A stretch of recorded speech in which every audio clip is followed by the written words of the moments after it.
Welcome to this journey through one of the most disturbing cases recorded in the history of the Missouri Ozarks. Before we begin, I invite you to leave in the comments where you're watching from and the exact time you're listening to this narration. We're interested to know what places and what times of day or night these documented accounts reach.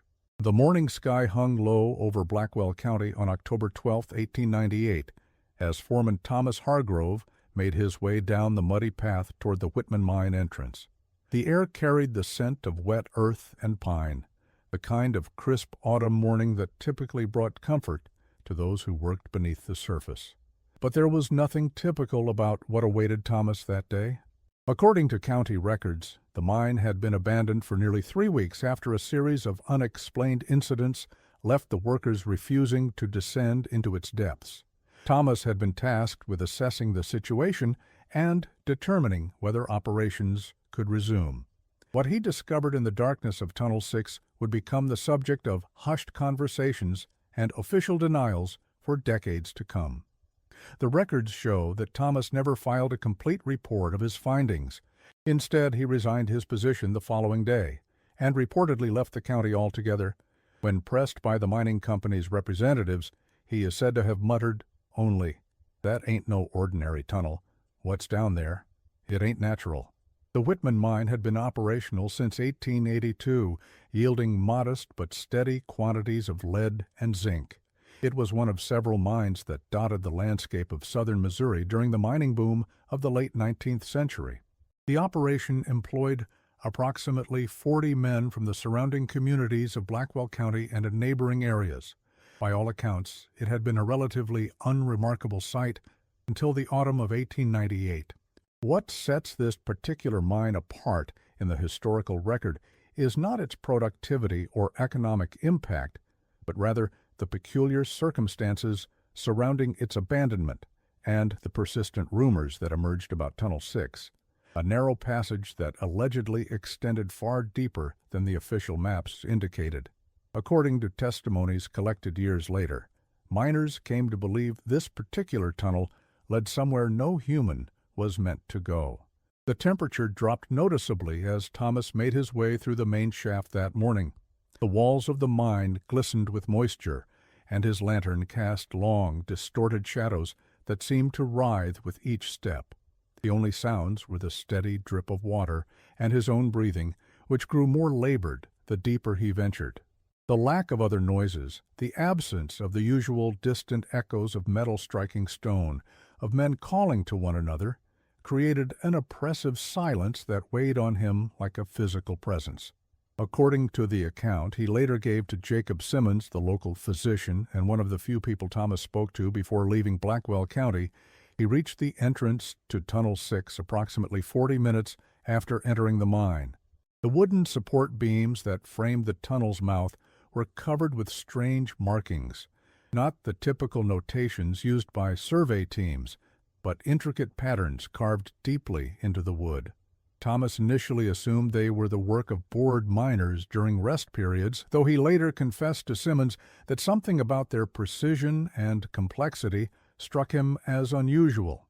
The mining company's official stance, as recorded in a letter to shareholders dated November 5, 1898, was that operations had been temporarily suspended due to structural concerns requiring thorough inspection and possible reinforcement. There was no mention of the workers' refusal to enter the mine, nor of the rumors that had begun to circulate through the neighboring communities. Those rumors, however, were meticulously documented by Eliza Thornton, a school teacher who developed an interest in local folklore and kept detailed journals of the stories she collected. Her papers, discovered during the renovation of her former home in 1961, provide some of the most comprehensive accounts of the events surrounding the Whitman mine.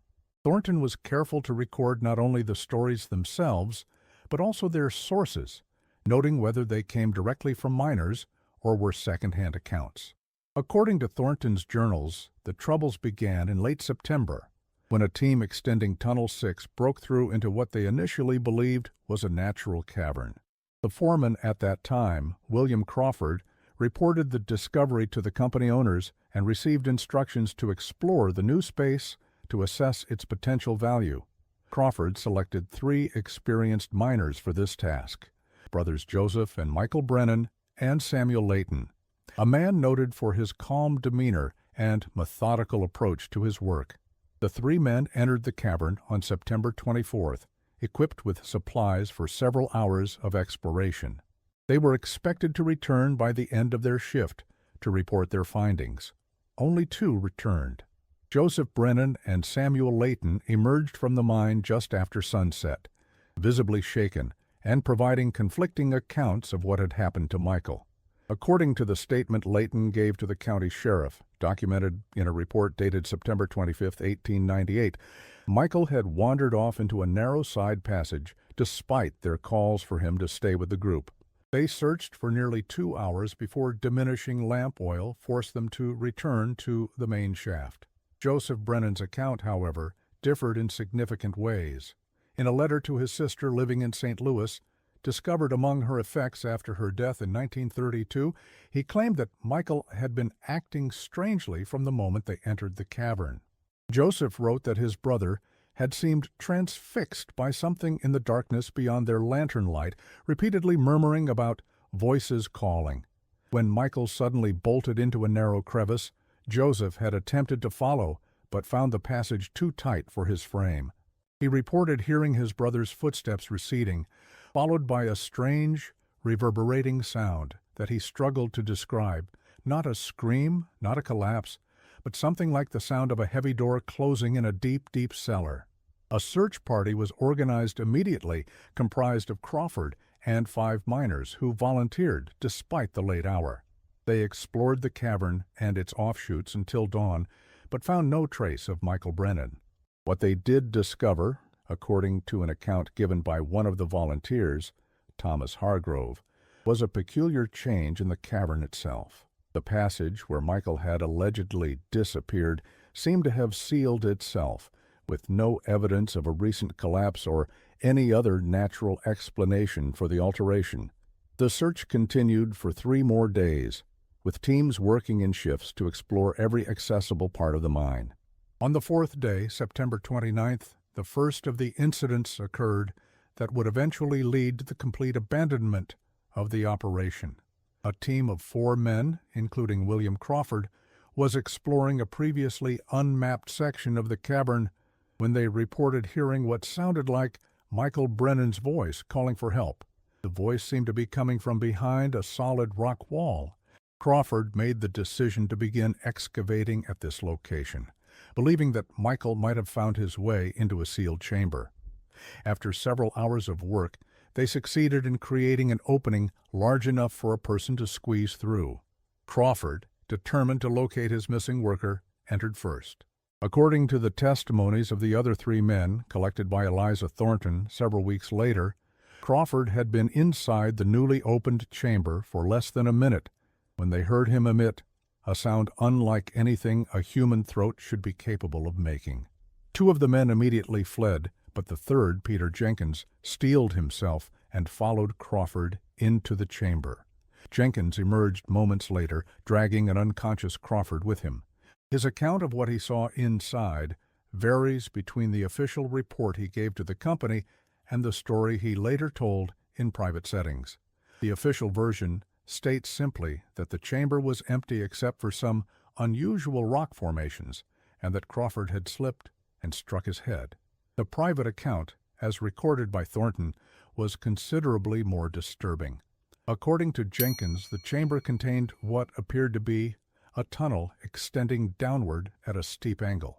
The walls of this tunnel were unnaturally smooth, like glass that had been blackened in a fire, and emitted a faint heat that he could feel from several feet away.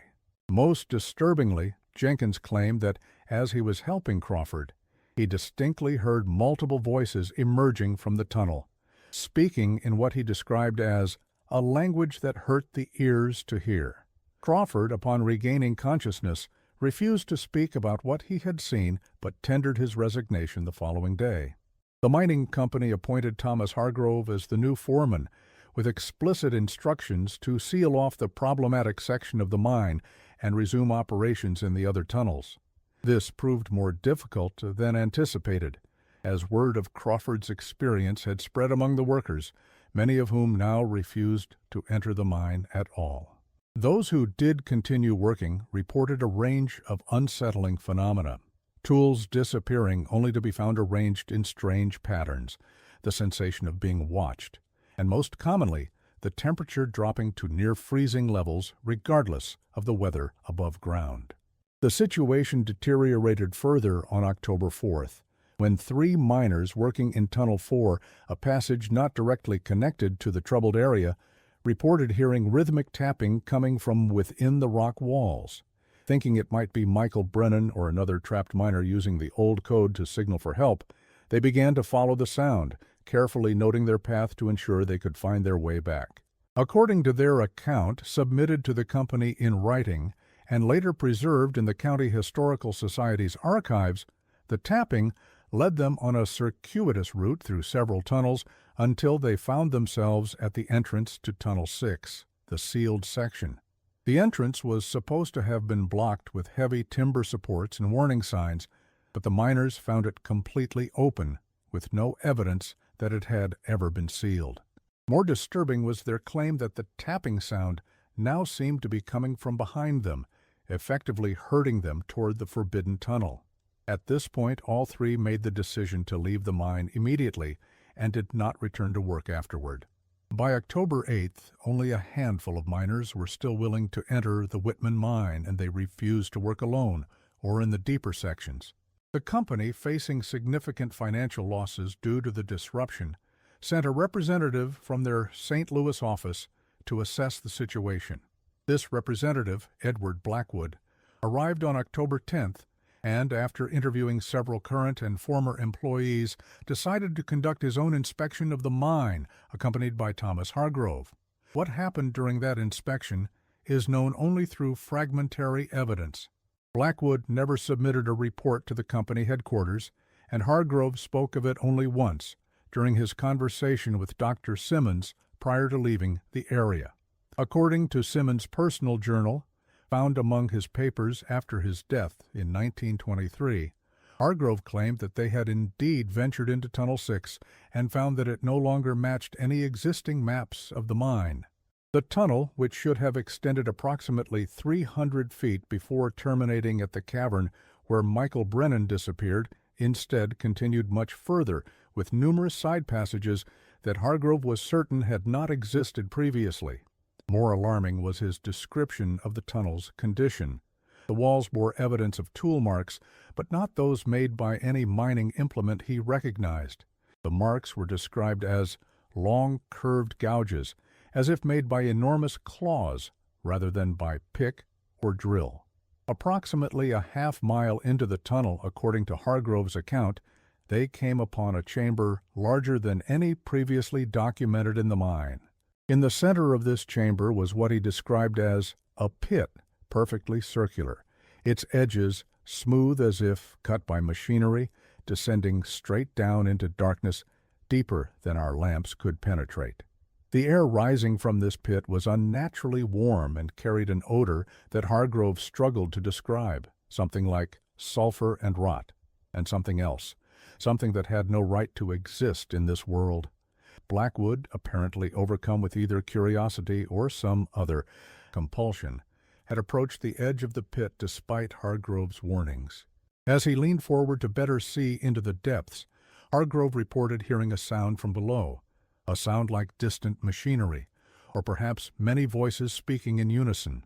Before he could react, Blackwood had stepped off the edge and dropped into the darkness. Hargrove claimed to have heard no impact, no cry, nothing to indicate that Blackwood had struck bottom. Panicked, Hargrove had fled the chamber and made his way back to the surface, becoming disoriented several times in the unfamiliar passages. He reported the incident to the county sheriff immediately upon reaching town, but when a search party was organized and returned to the mine the following day, they found Tunnel 6 exactly as it appeared on the official maps, a relatively short passage ending at a collapsed wall of rock, with no sign of the extensive network of tunnels Hargrove had described, nor any trace of Edward Blackwood. The disappearance of a company representative could not be easily dismissed, however, and an official investigation was launched. This investigation, led by Sheriff James Harker, quickly encountered difficulties. Workers refused to enter the mine to assist with the search, and those who had previously reported strange experiences now seemed reluctant to speak about them at all. Joseph Brennan, when questioned about his brother's disappearance, claimed to have no recollection of the event and insisted that Michael had left the area weeks before to seek work elsewhere. The investigation stalled, and the mining company, facing mounting financial pressure and unwilling to attract further negative attention, made the decision to close the Whitman mine permanently. The official explanation, as reported in the Blackwell County Gazette on October 25, 1898, was that declining mineral yields had rendered the operation unprofitable. There was no mention of the disappearances or the workers' fears. The mine entrance was sealed with concrete and heavy timber in early November 1898, and guards were posted to prevent unauthorized access. These guards, hired from outside the local community, reportedly requested replacement after just 1 week, claiming to hear voices and movement from within the sealed mine during the night shifts. The company doubled their wages and rotated personnel frequently to maintain security until December, when the guards were withdrawn entirely and warning signs posted instead. For several years, the Whitman mine faded from public attention as the community struggled to adjust to the economic impact of its closure. Many former miners relocated to find work, and those who remained seemed disinclined to discuss their experiences. The story might have been lost entirely if not for the persistent efforts of Eliza Thornton, who continued to collect accounts and seek out former Whitman employees who had scattered throughout the region. In 1903, Thornton's research led her to a sanitarium in northern Arkansas, where Samuel Layton had been committed following what his family described as a nervous collapse. Layton, once noted for his steady temperament, had reportedly become increasingly paranoid in the years following the mine's closure, convinced that something was pursuing him. According to the attending physician's notes, which Thornton was permitted to review, Layton frequently spoke of the voices from the pit and insisted that they were getting closer, that they had found ways out and were spreading through the dark places. During Thornton's visit, Layton apparently experienced a brief period of lucidity in which he provided an account significantly different from his official statement years earlier. He claimed that on the day of Michael Brennan's disappearance, all 3 men had heard what sounded like voices calling from a narrow passage. The voices, he said, had an uncanny ability to mimic familiar tones. Each man heard what sounded like a loved one calling for help. Michael had recognized his wife's voice, while Layton had heard his deceased mother. According to this new account, both Michael and Joseph had rushed toward the sounds, with Layton following reluctantly. The passage had narrowed until they were forced to proceed single file, with Michael in the lead. Suddenly, Michael had stopped and begun backing away, his face contorted in an expression of such profound horror that Layton could not bear to look past him to see what had caused it. Before either he or Joseph could react, Michael was pulled forward as if by unseen hands and vanished into the darkness, with a cry that started as human but ended as something else entirely. Layton claimed that he and Joseph had fled immediately, but not before he glimpsed something moving in the darkness beyond where Michael had stood, something that he described only as shapes that hurt the mind to look upon. Upon reaching the surface, Joseph had allegedly made Layton swear to support a simpler version of events, fearing that the truth would either result in them being blamed for Michael's fate or dismissed as insane. The most disturbing part of Layton's sanitarium confession was his insistence that whatever existed in the depths of the Whitman mine was not confined to that location. He believed that the mining operation had merely opened a way for these entities to access our world, and that they were gradually establishing other entrance points throughout the region. As evidence, he cited reports of unexplained disappearances and strange phenomena at other mines and caves in the Ozarks. Thornton's journals indicate that she attempted to verify these claims by visiting several of the locations Layton had mentioned. Her notes from these investigations are fragmented and increasingly troubled in tone. The final entry, dated April 17, 1904, describes her intention to explore an abandoned limestone quarry near the Missouri-Arkansas border where, according to local rumors, workers had discovered a hole that went down forever, shortly before operations ceased. There is no record of Thornton's findings at the quarry if indeed she completed this investigation. Her journals and collected papers were discovered during the renovation of her former residence in 1961, but Thornton herself seems to have vanished from historical record after the spring of 1904. Inquiries by the Historical Society researcher who found her papers revealed that no death certificate was ever filed, nor was there any evidence of her having relocated to another area. The Whitman mine remained sealed until 1924, when the land was purchased by Consolidated Minerals, a company seeking to reopen several defunct mining operations in the region as part of a broader economic initiative. Initial surveys indicated that the old tunnels might still contain viable deposits of lead and zinc, and preparations began to clear the sealed entrance. According to company records, the removal of the concrete seal took nearly 2 weeks of continuous work. More peculiar was his observation that as they neared the completion of this task, the remaining concrete seemed to vibrate slightly, as if subjected to pressure from the other side. When the seal was finally breached on June 12, 1924, Davis reported an immediate rush of air from within the mine. Not the stale, damp air one would expect from a space sealed for over 25 years, but air that was uncomfortably warm and carried what he described as an industrial odor, like hot metal and oil. This was dismissed by company officials as likely resulting from oxidation of minerals within the mine over the extended period of closure. Foreman Richard Davis noted in his daily reports that the concrete was unusually hard, as if it had been mixed with something beyond the standard components, and that several drills broke during the process. The initial inspection team, consisting of Davis and 4 experienced miners, entered the Whitman mine on June 14th. Their objective was to assess the structural integrity of the main shaft and determine what repairs would be necessary before full operations could resume. Davis's report, submitted the following day, was primarily technical in nature, noting various points of deterioration and estimating costs for reinforcement. There was only a brief mention of Tunnel 6, which they found to be completely collapsed approximately 50 feet from its entrance, making further exploration impossible without extensive excavation. What the report didn't mention, but which later emerged through interviews conducted by a local newspaper seeking to write a feature on the mine's reopening, was that the inspection team had heard distinct sounds of machinery operating in the deeper sections of the mine.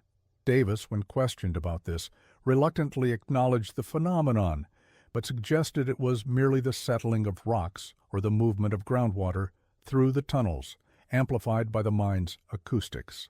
2 of the other team members, however, provided a different perspective to the journalist.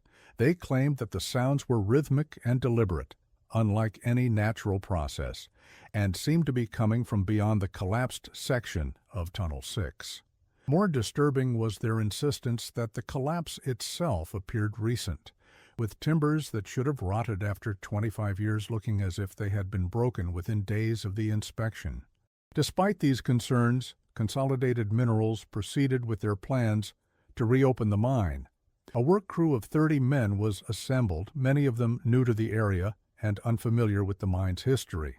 Restoration work began on June 20th, focusing initially on the main shaft and tunnels 1 through 4. Tunnel 6 was declared off-limits until proper survey equipment could be brought in to assess the extent of the collapse. Progress was steady for the first week, with Davis reporting that the mine was in better condition than initially feared. The only unusual incidents during this period were complaints from several workers about headaches and difficulty sleeping after their shifts, which were attributed to poor ventilation and the stress of working underground. A ventilation system was installed, but the complaints persisted. On June 28th, a worker named Frank Miller failed to emerge at the end of his shift.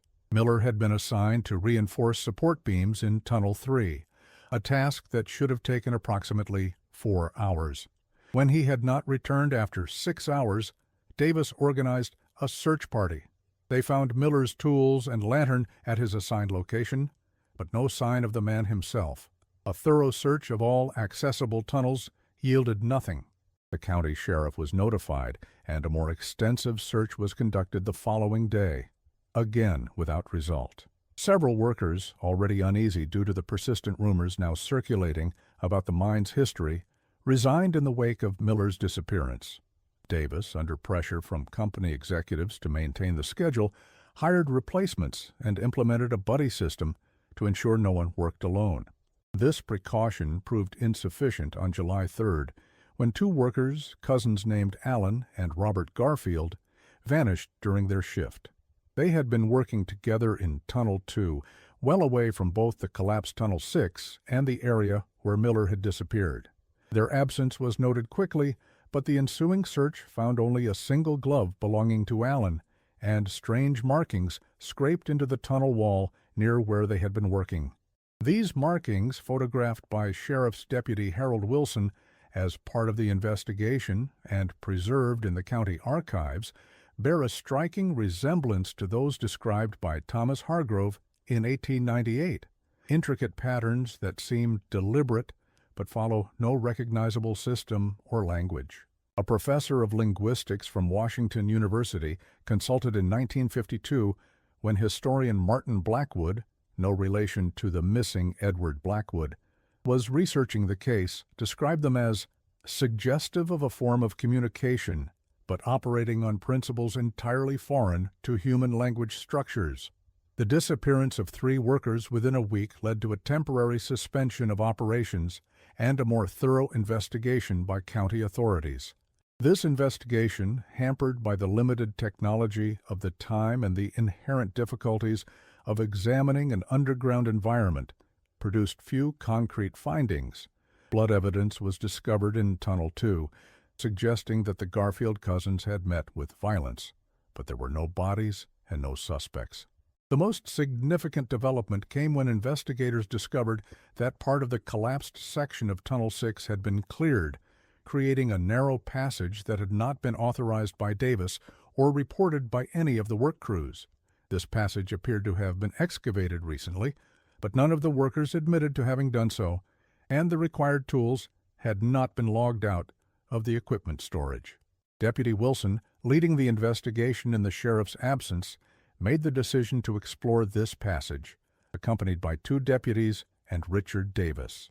According to Wilson's official report, dated July 8, 1924, the passage extended approximately 100 feet beyond the collapse before opening into a larger chamber that did not appear on any of the mine's original maps. The chamber contained no evidence relating to the missing workers, but Davis identified it as similar to the one described in Thomas Hargrove's account from 1898. The central feature of this chamber was indeed a circular shaft descending vertically into darkness. Wilson reported that they were unable to determine its depth, as rocks dropped into the opening produced no audible impact even after several seconds. The air emanating from the shaft was noticeably warmer than the surrounding mine temperature and carried what Wilson described as an odor reminiscent of machine oil and an abattoir on a hot day. Davis, visibly shaken by the discovery, urged an immediate retreat from the chamber. His concern appeared vindicated moments later when all 4 men heard what sounded like distant voices coming from the shaft, followed by a mechanical grinding noise that steadily increased in volume. Wilson's report states that they left the chamber quickly but in an orderly fashion, and that upon reaching the main tunnel, he made the decision to seal off Tunnel 6 entirely by using explosives to collapse the entrance. This was accomplished the following day under Wilson's supervision. Consolidated Minerals, facing growing concern among their remaining workers and the possibility of legal action from the families of the missing men, announced on July 15th that they were abandoning the attempt to reopen the Whitman mine The entrance was once again sealed, this time with reinforced concrete and multiple layers of security fencing. The official explanation for this decision, as reported in company documents and public statements, was that the structural instability of the mine made operations unsafe and economically unviable.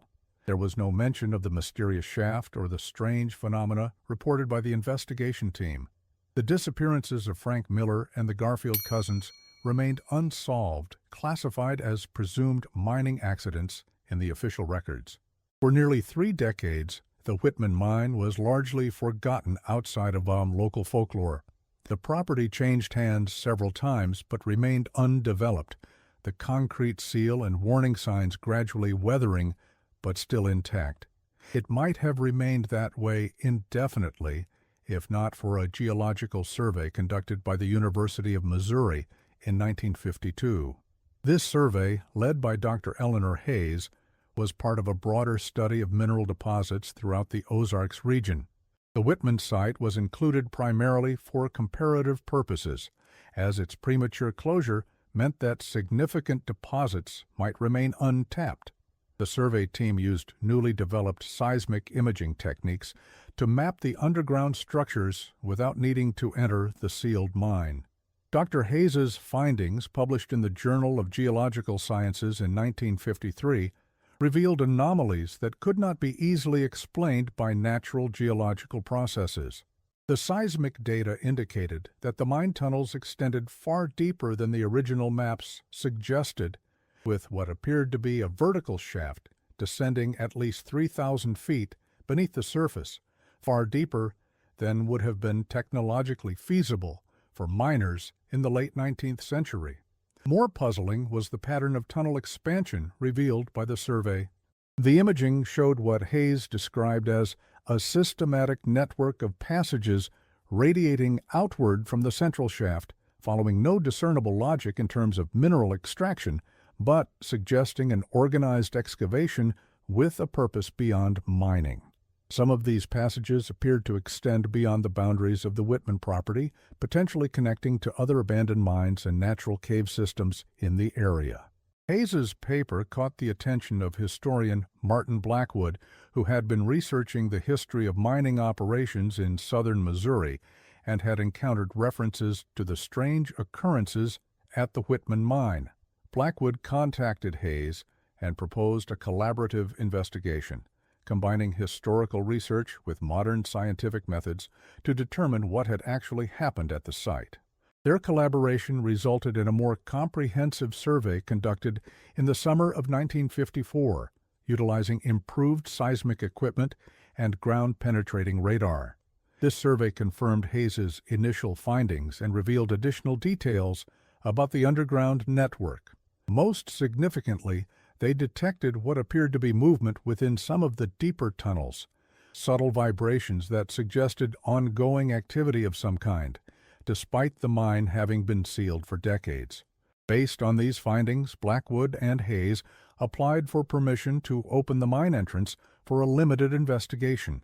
This request was initially denied by the property owner, citing safety concerns, but was eventually approved with strict conditions after the involvement of the State Geological Survey Office, which expressed interest in the unusual formations detected by Hayes's team.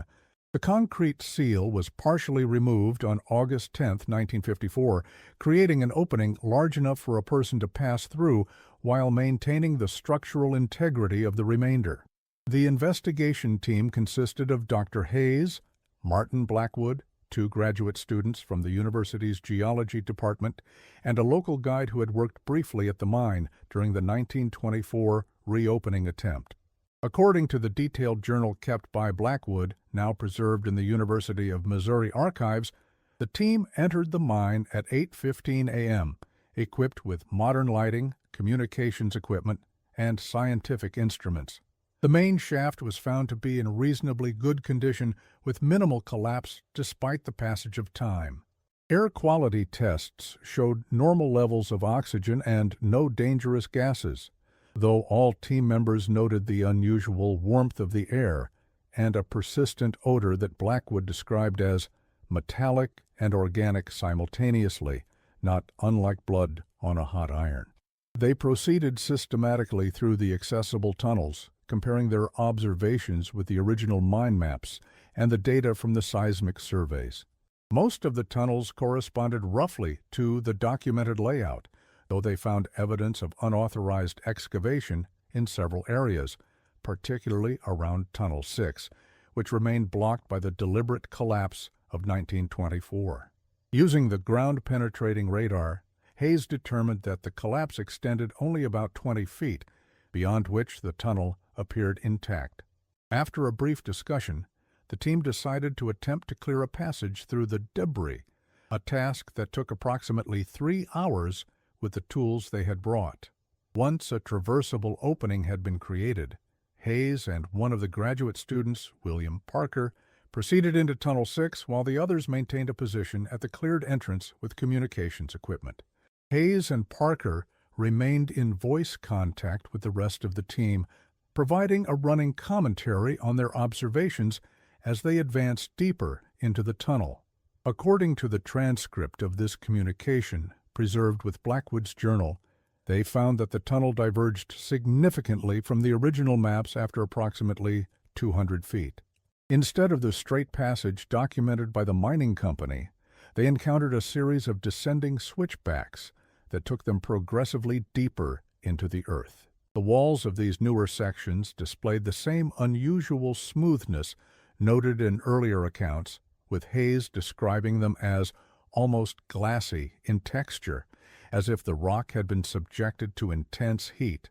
Approximately 40 minutes into their exploration, at a depth Hayes estimated to be at least 500 feet below the mine entrance, they reported discovering a chamber similar to the one described in both Hargrove's 1898 account and Deputy Wilson's 1924 report.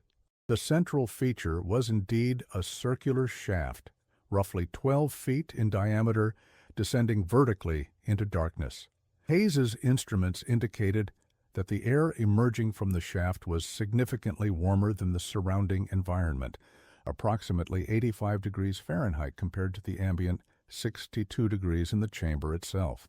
More concerning was her report that the air contained trace elements not typically found in underground environments, including unusual concentrations of methane, hydrogen sulfide, and several compounds her portable equipment could not identify. Despite these warning signs, Hayes expressed her intention to collect samples from the edge of the shaft and to attempt to determine its depth using more sophisticated equipment than had been available to previous explorers. As she approached the shaft, Parker reported hearing what he described as mechanical sounds emanating from below, rhythmic noises that suggested machinery in operation.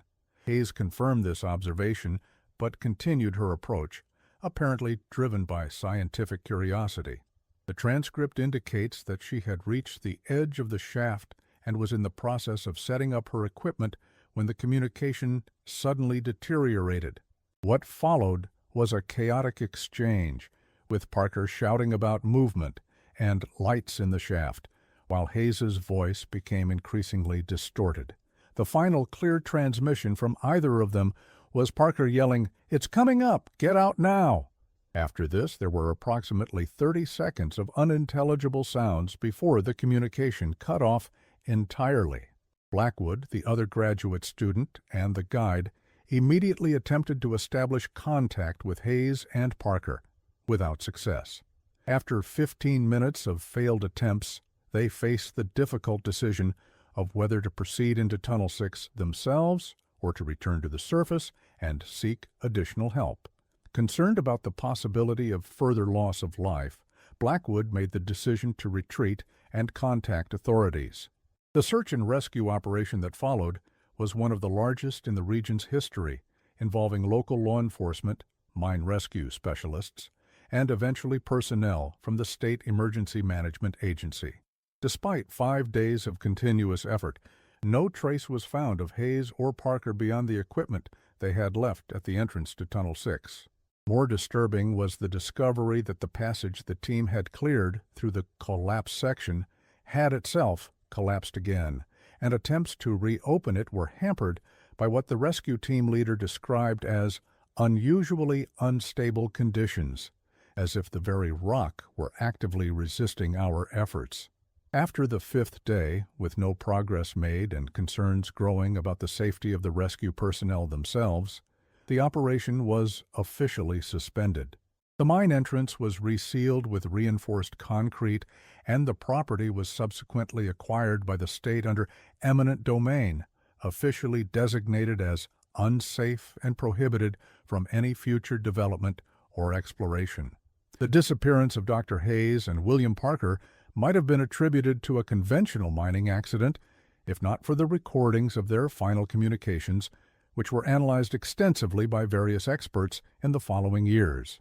Audio engineers at the university determined that the strange distortion affecting Hayes's voice toward the end of the transmission was not the result of equipment failure, but rather seemed to be a modulation of her actual speech pattern, as if her vocal cords were being affected by some external force. More unsettling was the analysis of the background sounds captured during those final moments. When filtered and enhanced, these recordings revealed what multiple experts identified as voices speaking in unison in what linguist Dr. Samuel Waits described in a 1956 paper as a language structured unlike any known human tongue, operating on phonological principles that should be physically impossible for the human vocal apparatus to produce.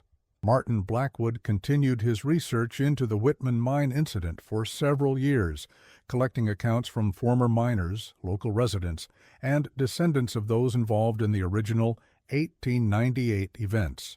His work culminated in a manuscript titled The Descent, an investigation into the Whitman mine phenomenon, which he submitted to the University of Missouri Press in 1958.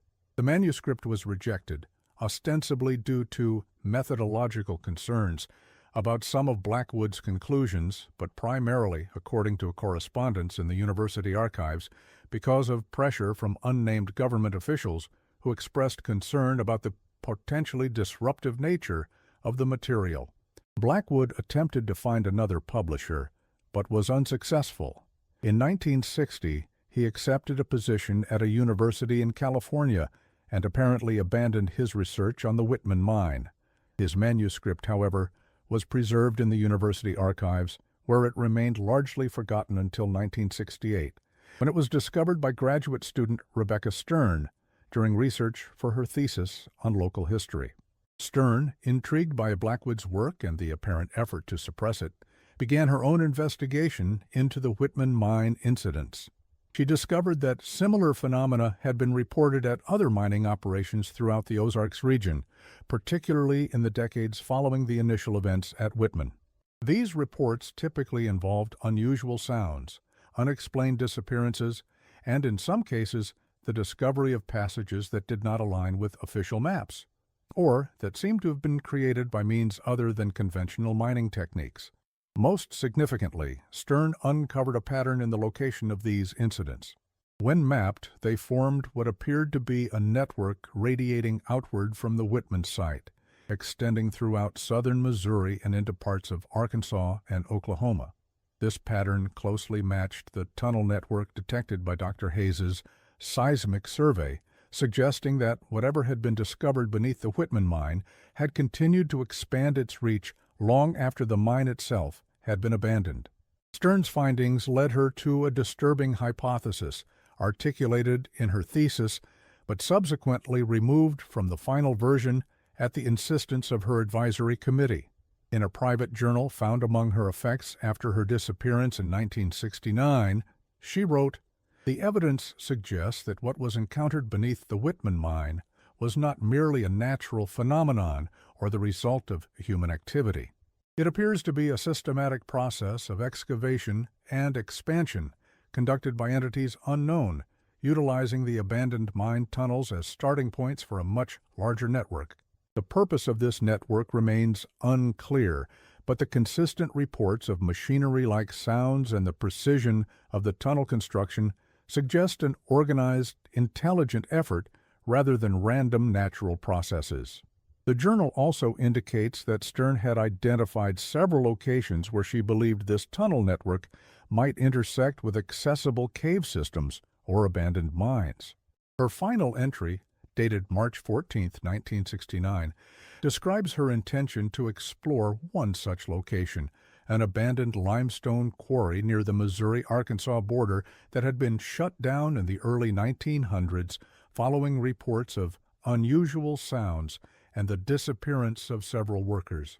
This was notably the same quarry that Eliza Thornton had planned to investigate in 1904 before her own disappearance. Whether Stern was aware of this connection is unclear, though her journal does reference Thornton's work.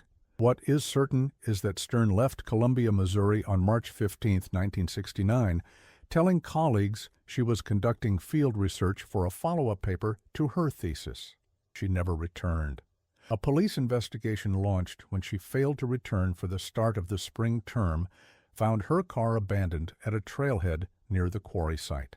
A search of the surrounding area yielded no trace of Stern herself, though officers did report finding unusual markings carved into several trees along the path leading toward the quarry, markings that, according to the police report, resembled those documented in the Whitman mine, but appeared to have been made recently. The quarry itself was thoroughly searched, but the investigation was hampered by the deteriorated condition of the site and the extensive network of tunnels that honeycombed the surrounding limestone. After 2 weeks, the search was scaled back, and Stern was eventually declared missing, presumed deceased due to a hiking accident or possible cave collapse. The investigations into the Whitman mine and its apparent connection to other sites throughout the Ozarks might have ended with Stern's disappearance if not for the chance discovery made by highway construction workers in 1965, several years before Stern began her research, but not made public until 1969 after her disappearance. During the excavation for a new highway bypass near Joplin, Missouri, approximately 70 miles from the Whitman site, workers uncovered what appeared to be an artificial tunnel at a depth of nearly 100 feet below the surface. The tunnel, which ran perpendicular to the planned highway route, was approximately 8 feet in diameter, with walls that displayed the same glassy smoothness described in accounts of the deeper sections of the Whitman mine. State engineers, called to examine the discovery, initially suspected it might be an abandoned mine shaft, though there was no record of mining activity at that specific location. A more thorough investigation revealed that the tunnel extended for at least several miles in either direction, maintaining a consistent size and appearance throughout. Most puzzling was the fact that there were no signs of conventional excavation, no drill marks, no evidence of blasting, and no structural supports of any kind, despite the tunnel passing through various types of rock and soil. The discovery was reported to state geological authorities, who conducted a more extensive survey using remote sensing equipment. Their findings, detailed in a report that was classified as confidential until 1984, indicated that the tunnel was part of a larger network extending throughout the region, with sections detected as far as 20 miles from the highway site. The pattern of this network was consistent with what had been detected beneath the Whitman mine years earlier, suggesting a connection between the two. Most disturbing was the evidence that this tunnel network was not static. Repeated surveys conducted over a period of 6 months showed subtle changes in the pattern, with some tunnels appearing to extend further over time, while others shifted position slightly. The report's authors concluded that the tunnel system appears to be in a state of ongoing development, expanding at a rate of approximately 1.5 meters per day in certain sections. The mechanism of this expansion remains unknown, as there is no evidence of conventional excavation equipment or techniques. Following this discovery, the planned highway route was quietly altered, and the exposed section of tunnel was reburied and sealed with concrete. A small research station was established nearby, ostensibly to monitor groundwater conditions, but actually tasked with conducting regular surveys to track the continued development of the tunnel network. This station operated until 1972, when it was abruptly shut down and its findings transferred to an unspecified federal agency. The public records regarding these events are fragmentary at best, with much of the information classified or simply missing from official archives. What can be pieced together suggests a deliberate effort to minimize public awareness of the tunnel network and its apparent connection to the incidents at the Whitman Mine and similar sites. This effort was largely successful until 1977, when a series of minor earthquakes in southern Missouri drew the attention of seismologists from Washington University in St. Louis. Their investigation, intended to determine whether the seismic activity was natural or possibly related to mining operations in the region, utilized advanced ground-penetrating radar to map subsurface structures. What they discovered was a network of tunnels far more extensive than previously documented, extending throughout the Ozarks region and reaching depths of up to 5 miles below the surface, far deeper than any human mining operation could have achieved, particularly in the late 19th or early 20th centuries. The pattern of these tunnels was described by lead researcher Dr. Jonathan Mercer as suggestive of a circulatory system with larger arteries feeding into progressively smaller capillaries that extend toward the surface at various points. Most significant was Mercer's observation that the tunnel network appeared to be centered on a massive vertical shaft located directly beneath the site of the Whitman Mine. This shaft, detected to a depth of at least 10 miles before the limitations of their equipment prevented further measurement, was far larger than anything described in the historical accounts, approximately 50 feet in diameter at its narrowest point, expanding to nearly 100 feet at its deepest detected level. Mercer's preliminary report, submitted to the U.S. Geological Survey in December 1977, recommended a comprehensive investigation involving multiple scientific disciplines and substantial resources. The response he received, however, was a directive to immediately cease all research related to the tunnel network, surrender all data and equipment used in the survey, and sign a non-disclosure agreement regarding his findings. Similar directives were issued to all members of his research team, and the university department received a substantial but quietly arranged federal grant, coinciding with their agreement to redirect their seismological research to other areas.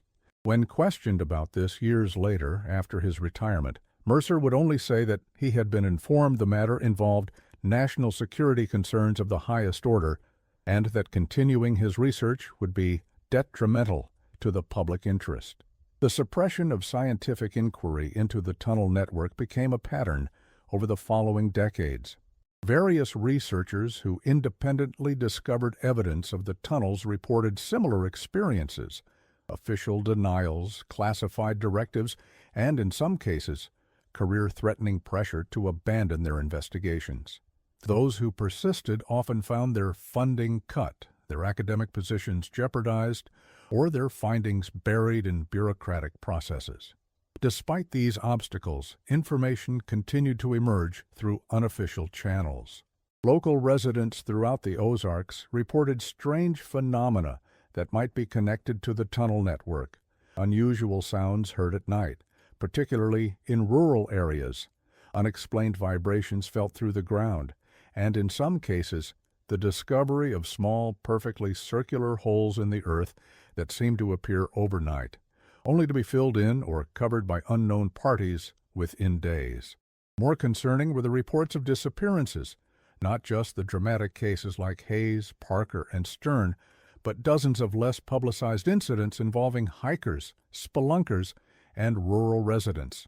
While many of these could be attributed to conventional explanations, such as accidents or voluntary departures, a pattern emerged when they were mapped against the known and suspected locations of the tunnel network. The disappearances clustered around areas where the tunnels approached closest to the surface, particularly near abandoned mines, natural caves, and remote wooded areas. In 1982, this pattern caught the attention of investigative journalist Daniel Foster, who had been researching a series of disappearances in southern Missouri for a feature in the St. Louis Post-Dispatch. Foster, unaware of the broader context, had simply noticed that many of the missing persons cases in his research shared certain characteristics. They often occurred in remote areas, frequently involved individuals who were alone at the time, and typically left little or no physical evidence to explain the disappearance. As Foster expanded his investigation, he began to uncover references to the Whitman mine and the subsequent incidents connected to it. Through persistent research and interviews with local residents, former miners, and relatives of those who had disappeared, he gradually pieced together a narrative that connected these seemingly isolated events into a coherent, if disturbing, pattern spanning nearly a century. Foster's work culminated in a draft manuscript titled "What Lies Beneath: The Secret History of the Ozark Tunnels," which he submitted to his editor in May 1983. The manuscript was never published. According to colleagues at the newspaper, Foster was called to a meeting with senior management and representatives from an unspecified government agency, after which he announced that he was taking an indefinite leave of absence for personal reasons. He left St. Louis shortly thereafter, and attempts to contact him proved unsuccessful. The manuscript itself disappeared from the newspaper's files, though portions of it survived in the personal records of Foster's research assistant, Emily Chen. These fragments, combined with Chen's own notes and recollections, provide a glimpse into what Foster had uncovered, a complex web of incidents, official suppression, and scientific anomalies centered around what he had come to believe was an artificial tunnel system of non-human origin, extending throughout the Ozarks and gradually expanding over time. Perhaps the most significant element of Foster's research was his discovery of what appeared to be a pattern in the timing of major incidents related to the tunnel network. The initial events at the Whitman mine in 1898, the disappearances during the attempted reopening in 1924, the loss of Hayes and Parker in 1954, and several other less documented but similar incidents seemed to occur at intervals of approximately 25-30 years. Foster hypothesized that these events might correspond to phases of particular activity or expansion in the tunnel network. If this pattern held true, the next significant event would be expected around 1979 to 1984, precisely the period in which Foster was conducting his investigation. This timing may explain the particularly strong response to his inquiries and the apparent pressure that led to the abandonment of his project. The fragmented records of Foster's research include references to what he described as witness accounts of non-human entities associated with the tunnel network. These accounts, collected from various sources throughout the region, described encounters with figures that moved in ways that seemed mechanical yet fluid simultaneously, often in the vicinity of abandoned mines or in remote wooded areas at night. The descriptions varied in details but consistently mentioned unusual proportions, reflective surfaces where eyes should be, and movement that was too precise, too deliberate to be human. Foster had apparently attempted to verify these accounts through multiple sources and had begun to map the locations of reported sightings against his existing data on the tunnel network and disappearances. His preliminary findings, according to Chen's notes, indicated a strong correlation. The sightings clustered in areas where the tunnel network approached the surface, particularly during periods of increased seismic activity that might correspond to phases of tunnel expansion. The implication of Foster's research was profoundly disturbing, that something non-human had established a massive and growing infrastructure beneath the Ozarks, occasionally intersecting with human activities and responding to these intersections in ways that suggested intelligence and purpose. More concerning was his hypothesis that this infrastructure was expanding over time, potentially approaching more populated areas as it grew. Whether Foster abandoned his investigation due to external pressure or because of what he discovered remains unknown. What is certain is that his work represented one of the most comprehensive attempts to understand the phenomenon that began with the strange events at the Whitman mine in 1898 and that the suppression of this work fits the broader pattern of official silence surrounding the tunnel network. In the years following Foster's disappearance from public view, direct investigation of the tunnel network became increasingly difficult as the sites most strongly associated with it, the Whitman Mine, the quarry where Stern disappeared, and several others, were acquired by various government agencies and declared off-limits due to environmental hazards, structural instability, or other plausible but potentially convenient justifications. The Whitman site itself was incorporated into a state forest preserve in 1985, with the mine entrance demolished and the area replanted to obscure any evidence of its existence. Access to the immediate vicinity was restricted, ostensibly to protect a habitat for endangered bat species, though local residents noted that the security measures seemed excessive for such a purpose, with motion sensors, regular patrols, and substantial fencing extending well beyond what would be necessary for wildlife protection. Similar restrictions were applied to other key sites, creating a patchwork of secured areas throughout the region that effectively prevented any systematic investigation of the tunnel network by independent researchers. Those who attempted to access these areas reported encounters with security personnel who identified themselves as Forest Service or wildlife management employees, but displayed a level of vigilance and tactical preparation more typical of military or specialized law enforcement units. Despite these obstacles, information continued to emerge from various sources: local residents who lived near the restricted areas, former employees of the agencies managing these sites, and in one significant case, an anonymous individual claiming to be a geologist who had worked on a classified study of the tunnel network in the early 1960s. This individual, who used the pseudonym Thomas Hargrove in an apparent reference to the original Whitman Mine foreman, contacted several researchers who had published work tangentially related to the Ozarks region or to unexplained underground structures. In a series of letters and later email communications between 1997 and 2002, Hargrove provided detailed information about the tunnel network, including maps, technical specifications, and observations made during what he described as a comprehensive survey conducted under military supervision. According to these communications, the survey had confirmed that the tunnel network was both non-human in origin and actively expanding. The tunnels themselves were created through a process that Hargrove compared to how certain marine organisms bore through rock, a combination of chemical dissolution and mechanical action that left the distinctive smooth, glassy surfaces noted in earlier accounts. This process was apparently ongoing, with the network expanding at varying rates in different areas, but maintaining a consistent overall pattern of growth. Most disturbing was Hargrove's description of what had been discovered in the deeper sections of the network, particularly in chambers connected to the central shaft beneath the Whitman site.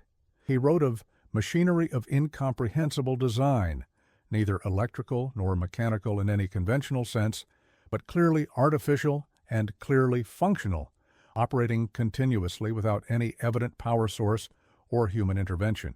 This machinery, he claimed, was involved in some form of resource extraction, processing materials from deep within the earth for a purpose that remained unclear despite extensive analysis. Hargrove also confirmed the presence of non-human entities associated with the tunnel network, though he was careful to note that direct observations had been limited and often occurred under difficult conditions. The entities were described as functionally adapted to the tunnel environment, with physical characteristics that suggested they were either the product of extensive evolution in subterranean conditions or were designed specifically for operation in such an environment. They appeared to be capable of manipulating the tunnel-creating process in some way, directing or controlling the expansion of the network toward specific resources or locations.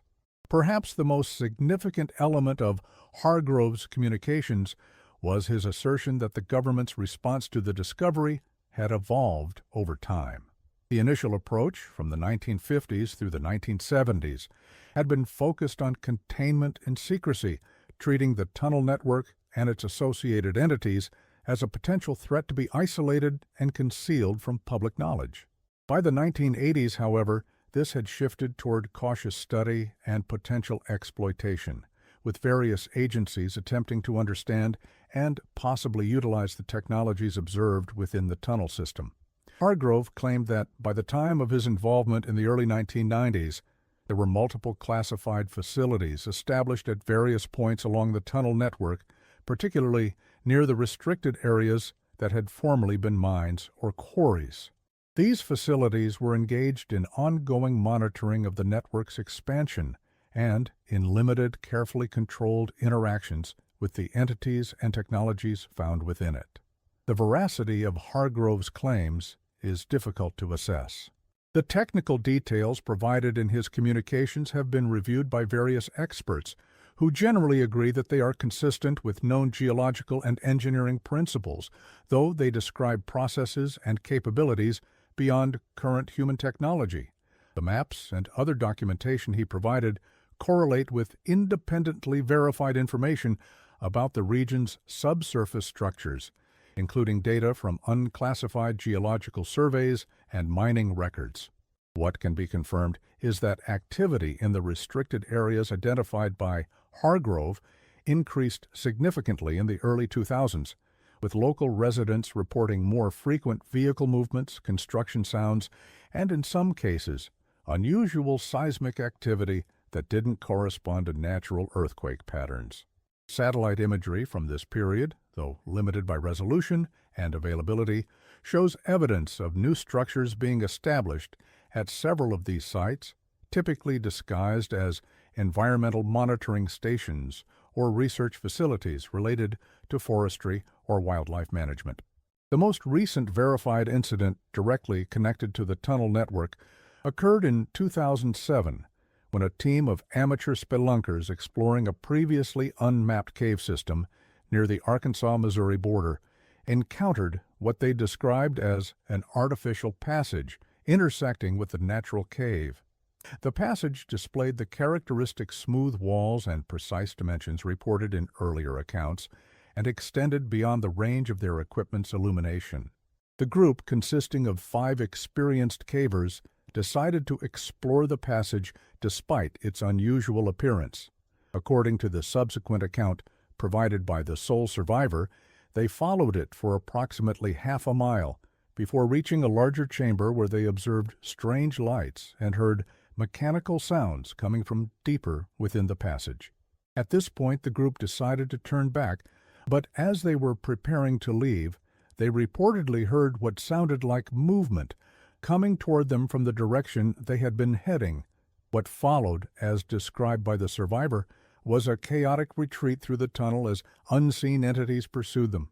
The survivor reported hearing screams that didn't sound human from his companions who fell behind, and described being overtaken by a sense of overwhelming dread, as if the very air had become malevolent. He eventually reached the natural cave section and managed to find his way out, but the other 4 members of the group were never found despite an extensive search operation. The survivor's account was initially treated as the product of trauma and possible oxygen deprivation affecting his perception.